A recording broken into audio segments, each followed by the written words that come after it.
Muy buenas amigos, ¿qué tal estáis? Bienvenidos al canal. Hoy estamos con estos vídeos especiales donde hablamos un poco de actualidad, de opinión y bueno, de muchas consultas que nos hacéis a menudo en diversos vídeos, ¿no? En este caso vamos a centrarnos en la compra de un sub, pero con carácter 4x4 y además con una tecnología intermedia en esta era hibridada, ¿no? Estamos con este modelo que es, digamos, un poco el conejillo de Indias para esta prueba, para este vídeo, pero no nos vamos a centrar exclusivamente en este modelo. Vamos a intentar dar un poco de opinión sobre modelos un poco más cercanos, por debajo, por encima, pero también hablaremos de él. Pero no es una prueba para, digamos, desgranar este coche en sí, ya que es una versión o una unidad ya un poco antigua porque ya salió el nuevo Sorento con el nuevo formato que ya lo tendréis en el canal, pero este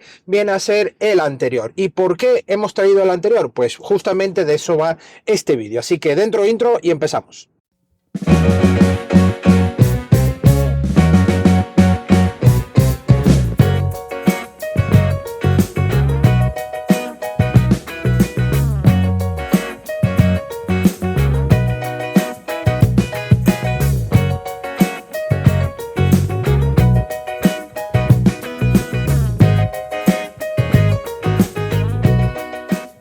Bueno, básicamente este Sorento nace en el 2020 con ese aspecto innovador, un aspecto más actualizado, donde incorporaron más tecnologías como la parte de la híbrida convencional, la híbrida enchufable, y además tenemos ya versiones mucho más equipadas, incluso con 7 plazas, manteniendo esas 7 plazas de antiguas generaciones, pero tenemos sobre todo ese estilo mejor terminado, mejor acabado, mejores interiores, un despliegue de pantallas mayor, mucho equipamiento de seguridad, sistema ADAS también a la conducción. Bueno, todo lo que estás buscando y que a día de hoy ya por obligación y por ley tienen que integrar los coches en su equipamiento. Pero ¿qué pasa? Hay que tener cuidado porque a la hora de decidirte a ir por un sub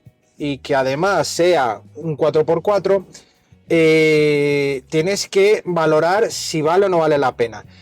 A día de hoy los 4x4 puros, los 4x4 reales, los todoterreno, vamos, de pedigrí, por llamarlo de esa manera, además que están un poco escasos, aunque en el último año, los últimos 2 años, ha dado un pequeño vuelco y han aparecido nuevos modelos en el mercado, son modelos súper costosos.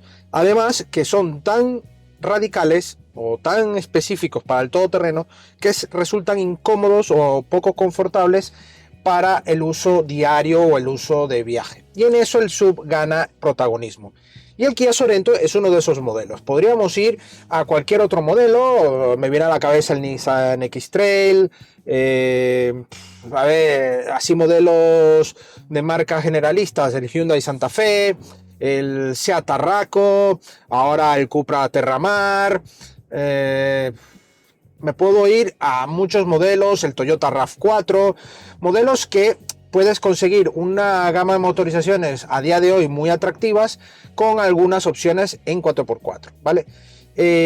Pero no llega a ser un todoterreno puro. Entonces ahí es donde tienes que ver si realmente te vale la pena un 4x4 o prefieres ir a un 4x2 y dejarlo con un coste menor y no arrastrar un 4x4 los 365 días del año, porque a lo mejor ese sistema 4x4 lo vas a usar 5 días al año, por decir algo, o 10 días al año, por ejemplo. Entonces, a lo mejor arrastrar esa tracción 4x4 resulta poco beneficioso, aunque en eso sí hay que destacar que los sub 4x4 generalmente son electrónica pura, no hay tanto transmisión ni tanta historia con respecto a un coche ya destinado al 4x4 puro, que sí tiene más mecánica, hay un arrastre mucho más pesado para ese coche y obviamente por eso son lo que son, unos puro todoterreno. Pero en este caso los SUV tienen esa ventaja de darte esa dosificación de una transmisión o una tracción un poco más específica, un poco más buena, pero sin llegar a ser un 4x4 puro y duro. Pero bueno, nos centramos un poco también en el momento de la compra. Estamos con la versión híbrida enchufable, el acabado más alto para el momento de este Sorento, 265 caballos, motor gasolina, híbrido enchufable. Un híbrido enchufable que, como sabéis, tenemos que conectar para recargar. También tiene una opción que podremos, por ejemplo, dejarlo en modo Sport y él usa el motor y la gasolina, por supuesto, para recargar esta batería y ganar esa autonomía en kilómetros. Esto totalmente bueno, pero que muy poco aconsejable usarlo, ya que estaríamos subiendo los consumos y haciendo un uso irracional de un coche eco, así entre comillas. Pero en casos puntuales que sí requieras tener un poco de autonomía eléctrica para entrar a una ciudad en un momento puntual, pues bueno, lo puedes hacer en el trayecto antes de llegar y ya ganar esos kilómetros de autonomía eléctrica. Vamos, un apaño. Pero bueno, ¿me compraría un SUV de estas características nuevo o usado? Esa es la pregunta. A ver, este coche, por ejemplo, el Kia Sorento, en su día se cotizaba entre los 60 y 65 mil euros. Esta versión, ojito, esta versión, la híbrida enchufable, sin descuentos ni promociones.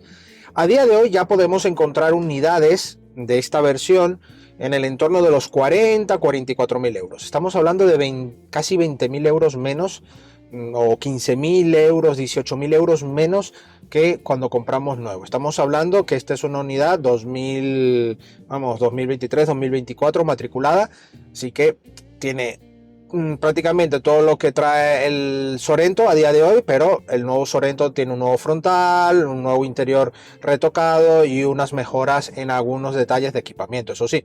Pero aún así, este modelo sigue siendo muy válido, muy actual y hombre, yo lo valoraría. Esto pasa también con otros modelos de otras marcas, donde, por ejemplo, un Seat Tarraco a día de hoy, que ya prácticamente con la sombra de Cupra nos dejamos ya Seat a un lado, ¿vale? Pero obviamente esos modelos que se vendieron ahora mismo puede tener un buen precio de segunda mano, ¿no? Estamos hablando de precios buenos de segunda mano, siendo aún así altos para cuando estábamos hablando antes de la pandemia, por ejemplo, eran, vamos, otras cifras de venta, ¿no? Tanto para ocasión como para coche nuevo. Incluso hubo un momento donde el coche nuevo era mucho más atractivo sobre el coche de segunda mano, ¿no? Luego hubo otro tiempo que esto va variando en el mercado, donde el segunda mano volvió a ganar protagonismo por la escasez de coches nuevos, en fin. Entonces ahí hubo un buen precio, pero volvió a estar desorbitado todos los precios. Pero ahora mismo, a día de hoy, estamos ahora mismo empezando el año 2025, pues ahora mismo estos modelos yo lo intentaría tener en mis listas de opciones, ¿no? Buscar segunda mano, donde ya hay un precio que puede continuar siendo muy alto, ¿vale? Porque estamos hablando de 44 mil euros por un coche de media, los he visto entre 30 a 70 mil kilómetros, ¿vale? Estaríamos hablando en ese rango de kilometraje y de tiempo, pues estamos hablando de una cifra bastante alta, pero hay que recordar, híbrido enchufable, 7 plazas, un coche con un estilo y unas características muy especiales, ¿no? Por eso estamos hablando en este vídeo de los sub de este estilo, ¿no? Entonces, irte, por ejemplo, a un Nissan X-Trail, por ejemplo, que fue uno de los que he comentado, también podrías obtener a lo mejor unas cifras también buenas en coche de ocasión con alguna promoción, ¿vale? Ahí es donde te invito a buscar, ¿no? También es cierto que dependiendo del mes del año, ahora mismo como las ventas de los coches nuevos en cierta parte también se resienten, aunque hemos terminado con unas cifras de ventas del 2024 superando después de la pandemia a casi el millón de unidades vendidas, pues son buenas noticias, ¿no? Pero aún así no recuperamos como otros años atrás de unas cifras mucho más alentadoras. Pero se nota una leve mejoría, pero las cifras de coches nuevos aún queda mucho por ir salvando y rescatando. Entonces ahí algunas marcas tendrán que hacer objetivamente unas promociones agresivas para poder lograr tener coches a la venta, sobre todo de los nuevos modelos, ¿no? Porque toda esa producción, todo ese despliegue de marketing para lanzar un modelo, pues se va a ver resentido en que no van a vender ni una sola unidad o muy pocas. Entonces, en este caso es lo que os digo, yo creo que estamos en una etapa donde tenemos que valorar muy bien, primero, lo sigo insistiendo, si realmente es necesario el cambio de coche o comprar un coche. A lo mejor es tu primer coche o lo que sea. Si es tu primer coche, normalmente si lo estás buscando es porque lo necesitas, ¿no? Ahora, quien tenga ya un coche y está mirando para cambiarlo, realmente evalúa bien si ese gasto o ese desembolso que vas a hacer te merece la pena, porque continúa siendo un momento, yo creo que complicado, pero estoy seguro que en este 2025, a lo largo de este 2025, vamos a tener precios bastante competitivos y ofertas muy interesantes, pero hay que ser cautelosos y tomar en cuenta sobre todo esto de los coches de ocasión, segunda mano, que puedes seguramente pillar unidades muy interesantes a un precio más llamativo, sobre todo comparándolo con coche nuevo, que no vayamos a mirar coches, ¿sabes? Que digas, no, pero sigue siendo caro. Sí, sigue siendo caro, pero estemos atentos, ¿vale? Para resumir un poco en este vídeo, este Kia Sorento, 7 plazas, un diseño muy bonito, vamos, a mí me gusta este modelo, un coche que además para el uso de ciudad no te va a resultar excesivamente grande ni incómodo de transitar, y dentro de sus competidores está en un posicionamiento muy bueno. Además que Kia sigue ofreciendo una buena garantía sobre sus modelos y frente a sus competidores es una marca que cada vez se posiciona más en un mercado que cada día busca cosas diferentes, pero sobre todo seguridad en la parte postventa. ¿Puedes ser uno de estos propietarios que estés disgustado con la marca? Pues déjamelo aquí en los comentarios y tu experiencia, sobre todo con Kia, que es el modelo que estamos probando, o con alguna otra marca que quieras comentar de las que hemos hablado, Nissan, Seat, lo que quieras, ¿vale? Así que este es un vídeo un poco de opinión y comparativa y hablarlo un poco. Así que nada, amigos, agradecemos aquí a España por la sesión de este Kia Sorento para esta prueba y a vosotros la visita. No olvidéis suscribiros al canal y dejarnos vuestro like. Así que muchas gracias y nos vemos en la próxima entrega. Adiós.